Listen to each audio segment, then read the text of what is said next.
Now, did you feel that play? I heard that. Okay, Yeah. Yep. So that's what we want to disappear when once we get tight here. So.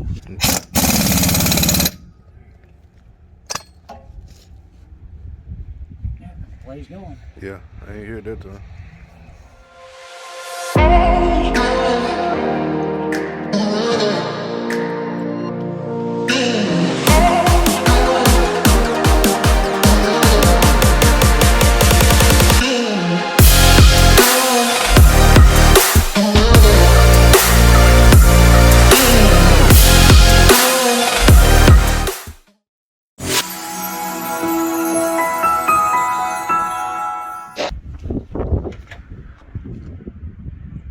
Changing out, we changing the seal out. Had some water in the oil. See how it look like that?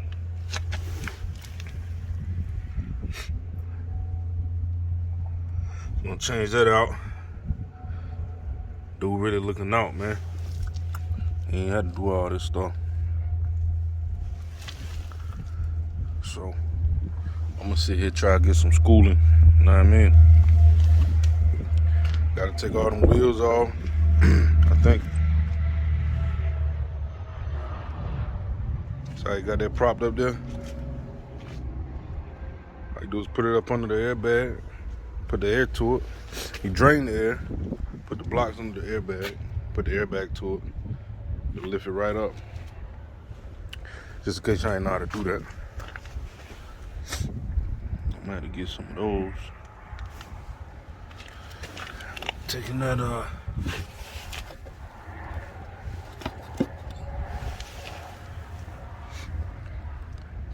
locking, taking that nut off right there. See it up under that pan. You always want to be sure and keep a really good, that's got really good sharp edges on that, Okay. Make sure your socket's really good that you're working with putting them in there. Otherwise, if the sharp edges get boogered up.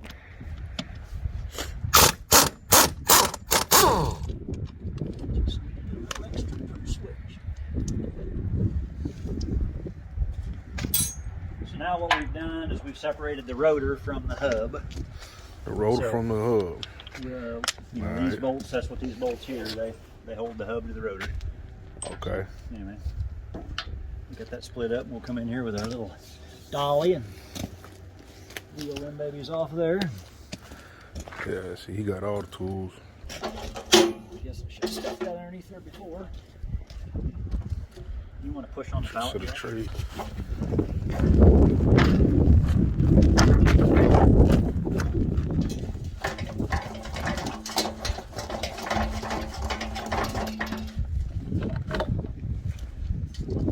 You just want to pull on the work, we'll fight being in the rock here.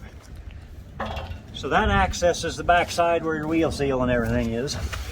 And so what happens when a wheel seal goes out of these disc brake deals, it has to fill this cavity with oil and then it starts to run out to the inside. And so you end up with a rotor that's full of oil. Well, that's full of oil and that's smoking and so anyway.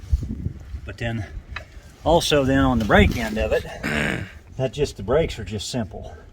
You pull this bolt, you pull this this wire retainer out, and your pads just slip out. Okay. So if you're going to put brakes on it, you just take the tires and wheels off, and pull this bolt, pull the pads out, put new pads in, put the wheels back on it. Now look, you made this look real easy. Well, I mean, it isn't that hard, but and I guess it's just what happens when you got all the right tools, Bearing, clean the oil out of the hub and everything, clean the hub up good.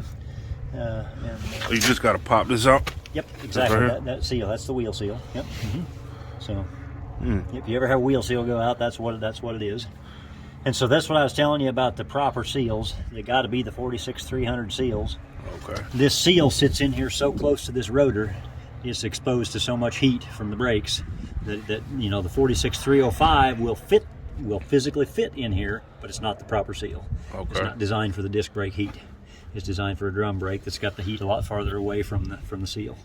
So is this supposed to be, you see how this side is further out? Yep, but just because when I was tugging on it, it tried to come out of the hub on one end. Oh, It was okay. gripped good. I got you. It was gripped good on the hub. Well, actually, no, it pulled the wear ring off. So we might have to. Good thing you mentioned that, because the wear ring's still stuck on here.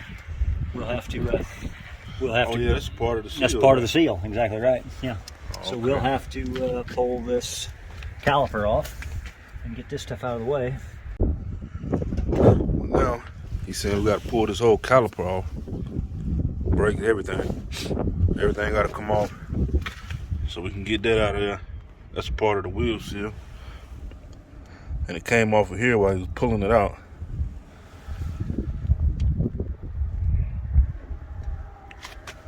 At least I get a little bit of schooling on this stuff.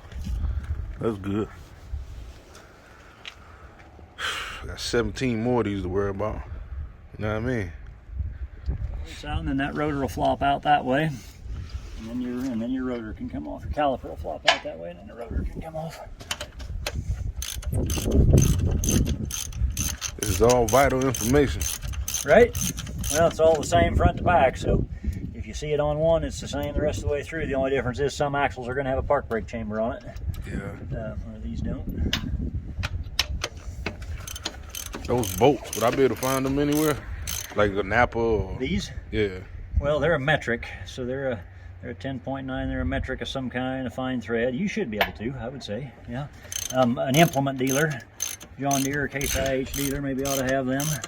You want to make sure that they're grade 8, kind of, you know, that they're good, high quality bolts, that they're not too soft, that they'll twist off. You know, I don't know the different grades on the metric side of it, but like on the SAE.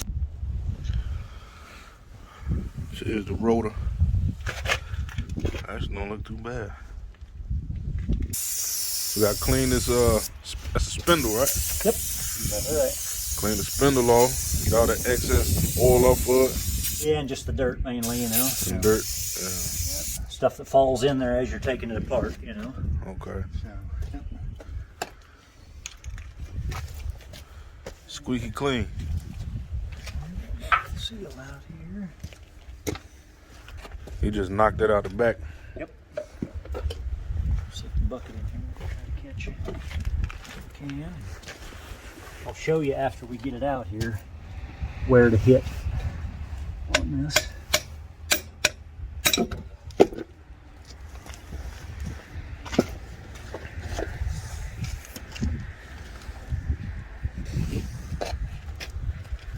Got some big old rubber gloves. That brake clean ain't good for you. Ain't good for your hands. Stunt your growth.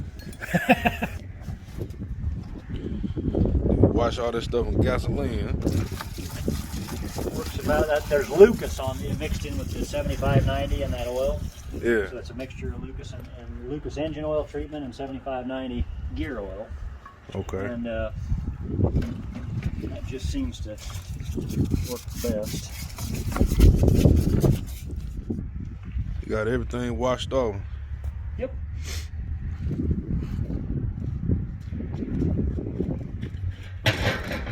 Now, if I'm sitting in a truck stop and I don't have, you know, everything you got here as far as cleaning it up with that brake cleaner, would I be able to do it with just the brake cleaner and some towels or something? Oh yeah. You know, if you're sitting in a truck stop working on it yourself, I mean, heck, just get some gasoline, get a bucket, you know, carry a little kind of brush with you of any kind, even a paintbrush with some stiff bristles on it, you know, will work for cleaning parts. Oh, okay. So, Okay. just any kind of brush.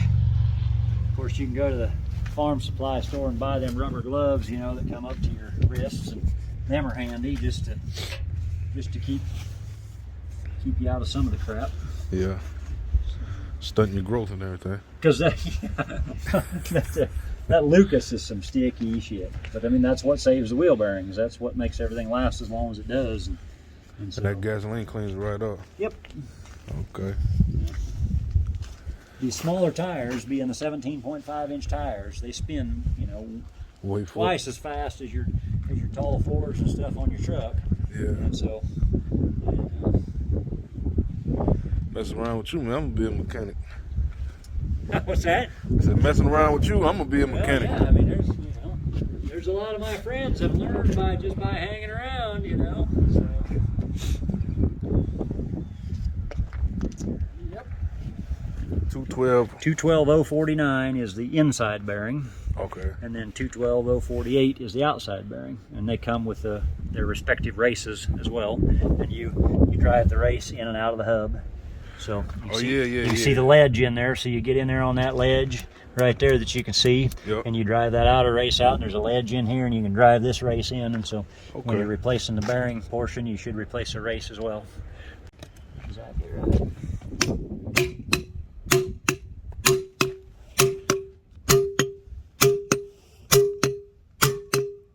You can hear that metal sound when she seats all the way.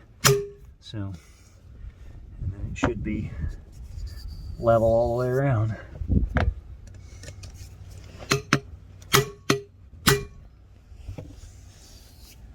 There we are. Got to seat the seal. So we're gonna put the bearings in there. Put one of them nuts up there. Those are the other ones.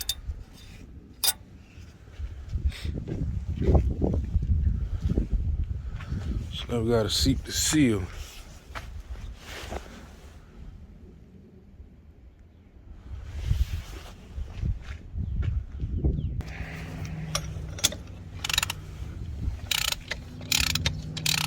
So this is just pretty much pushing the wheel on there. That's exactly right. Well, what we're doing is we're pressing the seal, the inner race of the seal. We're pressing that seal on to where we pulled that other wear ring off, you know. Yeah. With the slide hammer, we're pushing this new seal on into that same position. Okay. Will it get to a point where it stops, or you just? Yep. When it gets tight, you know, when it gets tight, then your bearing's bottomed out on the ledge on the axle. Okay. And everything. See right there, she got tight. So we're good there. Okay. Let the jack down. Pull it out from there. And we'll spin the whole hub assembly a time or two here with her tightened up all the way. What that does is smashes any dirt out of the deal that could be in there to get a good set on your wheel bearing.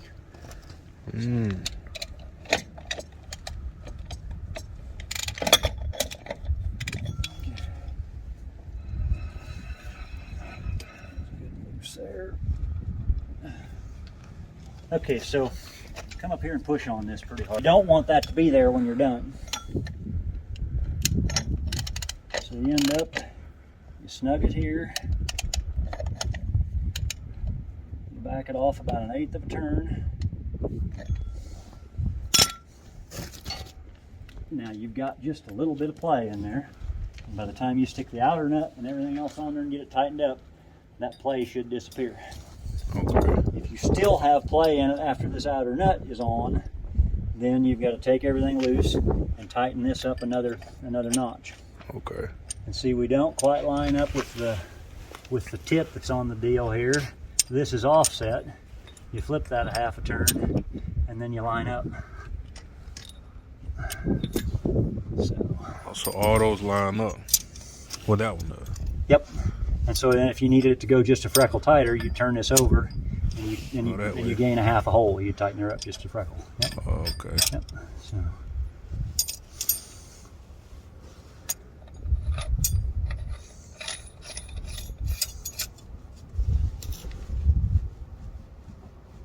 Now, did you feel that play? I heard that. Okay, yeah. Yep. So that's what we want to disappear once we get tight here. So. I heard of that. You got that 3/4 drive cordless though, so you'll be fine. Okay.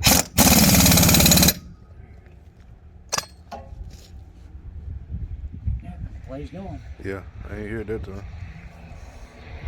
just a little bit of rolling resistance on it. It doesn't roll super free, and that's just exactly how you want it. A little bit of preload on them. So when it doesn't roll super free, is it because of any kind of friction or anything? Well, yeah. I mean, it's tight. That's how you want it, because if you end up with it too loose, then your hub and your bearings and everything are sitting here working on your axle just a little bit, and for starters it'll prematurely wear out your wheel seal. Okay. And then if the bearings are wiggling around on the spindle, it can prematurely wear out the spindle. Okay. So you want just a little bit of preload on there, of course, because when it gets hotter, that preload gets just a little tighter, you know, but then everything's good and solid. You don't want any play in it. So if you've ever got a wheel jacked up in the air and you walk up to it and go like that, you can bump it and you can hear it dink, dink, dink, dink back and forth. You feel it just a little bit, and then that wheel bearing's loose. And so the wheel bearing needs to be tightened up. Now, wheel seals will last a really long time if you keep wheel bearings tight. Because if you find that you got a loose wheel bearing, all you got to do is pop the hub oil cap off here, knock these tabs loose, tighten it readjust up, your bearing, put everything back together. If the seal ain't leaking, leave it alone, you know. So. And how do I tell if it's leaking with these? It'll have the fins full of oil. And first off, your hub oil cap, I mean, you know, Oh yeah, you'll be low. You'll be low, you know. Yeah. So, you know, that's part of a guy's walk around every morning is to check your oil levels, you know, in the hub. You know, you'll see oil coming out of this, you know. Oh, you know, this rotor will be just all damp with oil. Okay. But there's a cavity in there that it's got to fill up before it'll run out. So that you'll means see it low. you'll see it get low before you see it get wet on the backside. Okay. If it's to the point it's getting wet on the backside, you really need to be looking at it, because that means that hub is really low on oil. Okay. Yeah, so, yeah. And I always fill them up. You know, I mean, there's an ad mark in there. Way down here, I try to fill them up almost to the bottom of the hole when I'm filling them up, just to where it's just about running out of the hole. That extra oil in there don't hurt nothing, you know. Okay. So it actually probably helps a little bit, helps it cool it, and a little more oil running around in there. Now I heard the hub oil caps, the little cap, rubber cap. Yep. Do those have the little pinhole in them? Yep. They do. Okay. Yep. And that's probably how water got in here. Somebody held the pressure washer on it too long with the truck wash. Because you know that little hole in the hub oil cap is a vent. You know, as these things get hot, that oil, it builds pressure inside there, and that pressure has to be able to come out of that little vent in that plug, or it'll run the wheel seal out. You know, it'll go. Pressure's going to go somewhere. Yeah. So if it can't come to the outside of the plug, it'll go out the backside and through the seal. So. And that's why the knowledge. I mean, just knowing. You can't be out here on the road and trust some of these shops to tell you the truth. I mean, that's why I have what I have here for a building, because you know, if I screw it up, at least I know who screwed it up. You know, I mean, I could fuck it up just as easy as the next guy. That's right. But at least you know you did it. At least I know I don't have anybody else to blame. You know. That's right. Yeah. I take you back to my first gram. All I wanted was a quarter pound. Now I cop the shit by the elbows. Got what you need when I roll.